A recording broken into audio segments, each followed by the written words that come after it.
नमस्कार दोस्तों। एसपी और बीएसपी में जंग छिड़ी हुई है और यूं कहे तो कि एक कारण है जो कि बहुजन समाज पार्टी का और समाजवादी पार्टी का गठबंधन हुआ था और 2019 के तहत 10 सीट बहुजन समाज पार्टी की आई थी और समाजवादी पार्टी की 5 सीट आई थी। इसी दौरान ये गठबंधन एक ऐतिहासिक गठबंधन बताया जा रहा था और ये लंबा चलने वाला गठबंधन माना जा रहा था। लेकिन इस दौरान देख रहा था कि जो लंबा चलने वाला गठबंधन एक अकस्माती एक ऐसे मोड़ पर आ गया कि वो गठबंधन खत्म हो गया। वो दिख रहा था कि वो गठबंधन लंबा चलेगा, लेकिन एक ऐसा फोन कॉल की वजह से ही गठबंधन टूट गया। क्योंकि बहुजन समाज पार्टी की ओर से जो बुकलेट जारी किया गया था उसमें जो कि कहा गया है, एक संदर्भ में कहा गया है कि वहां पर 2019 का गठबंधन टूटने का कारण वही है कि एक फोन कॉल हमने फोन किया था जब हमारी सीट 10 निकल आई थी। उसके बाद में हमने कॉल किया था और कोई भी रिस्पांस समाजवादी पार्टी की ओर से नहीं मिला, इसलिए हमको गठबंधन तोड़ना पड़ा।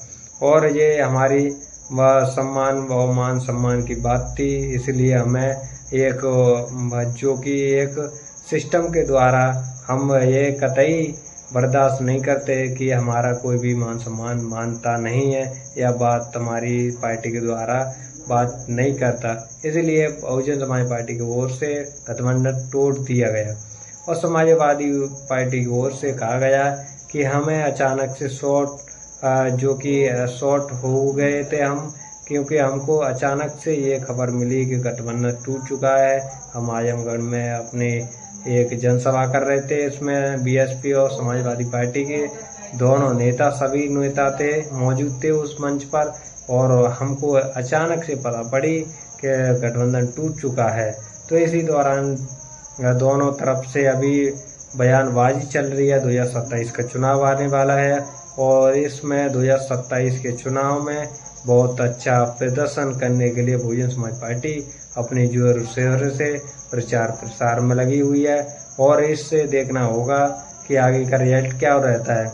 क्योंकि 2007 के बाद जो 2012 तक जो सफर रहा बहुजन समाज पार्टी का बहुत अच्छा रहा। उसके दौरान फिर समाजवादी पार्टी की सरकार बनी।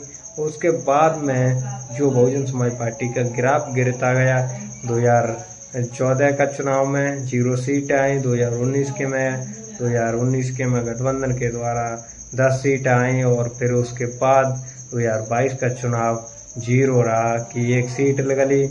और उसके बाद में 2024 का चुनाव बहुत महत्व रखने वाला चुनाव था और बहुजन समाज पार्टी के द्वारा 1 सीट निकली, जो कि 2024 में एक भी सीट नहीं निकली, 2022 में 1 सीट निकली।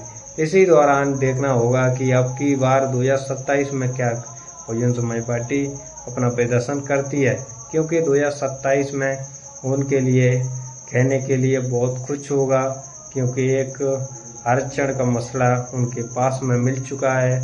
ये एक ऐसा मुद्दा है कि वो जकड़ कर अपने समाज को एक साथ ला सकते हैं और इसीलिए दौरान और समाजवादी पार्टी यही कोशिश में है, क्योंकि 2024 में उनको 37 सीट मिली और वो समाजवादी पार्टी अब बहुत बड़ी ताकत यूपी के अंदर बन चुकी है। यूपी के अंदर एक ऐसी पार्टी बन चुकी है जो कि बहुत मजबूत तरीके से 2027 में चुनाव लड़ेगी और उसका रिजल्ट क्या होगा इसी को देखते हुए समाजवादी पार्टी के ओर से अखिलेश यादव अपनी जो प्रक्रिया चला रहे हैं और यूं कहे तो अपनी जो रणनीति बना रहे हैं दलित वोट को संभालने के लिए, SC/ST को संभालने के लिए, अपनी ओर खींचने के लिए, वो 2024 में फ़ायदा उठा चुके हैं। कि 2022 के बाद में जब उन्होंने कोई भी बहन जी के ऊपर प्रतिक्रिया नहीं दी थी और अब भी साइलेंट रहते हैं, वो देखते हैं, उनको पता है कि साइलेंट रहने से हमारी कमजोरी है वो दूर हो रही है। तो इसलिए समाजवादी पार्टी की ओर से कोई भी बयानबाजी ऐसी नहीं की जा रही जो कि उनके समाज के वोटों को बिखराने की कोशिश की जाए।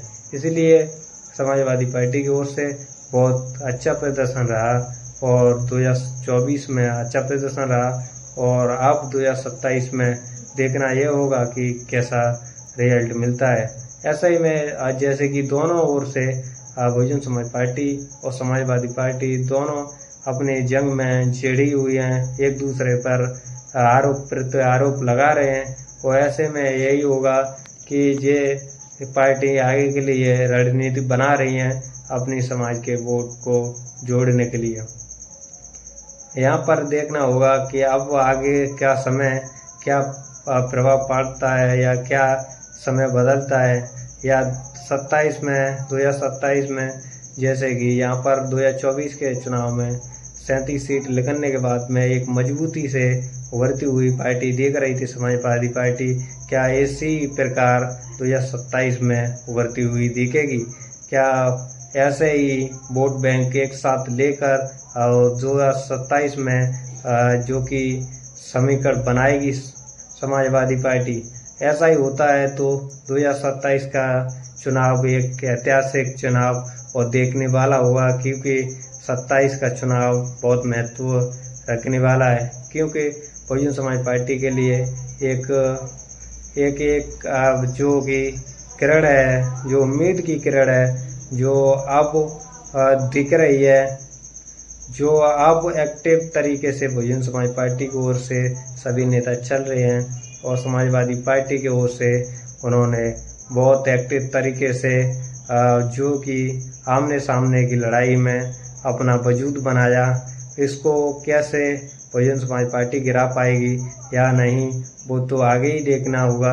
उससे पहले हमारी यह रिपोर्ट आपको ज़रूर अच्छी लगी होगी, इसलिए हमारी वीडियो को ज़्यादा से ज़्यादा लाइक शेयर, वीडियो को ज़्यादा से ज़्यादा लाइक शेयर और चैनल को सब्सक्राइब करें और हमारे चैनल के साथ बने रहें। राजनीति तंत्र,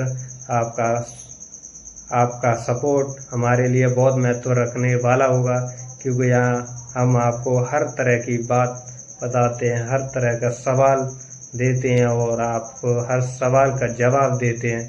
इसलिए हमारे राजनीति तंत्र को आप जरूर सब्सक्राइब करें। धन्यवाद।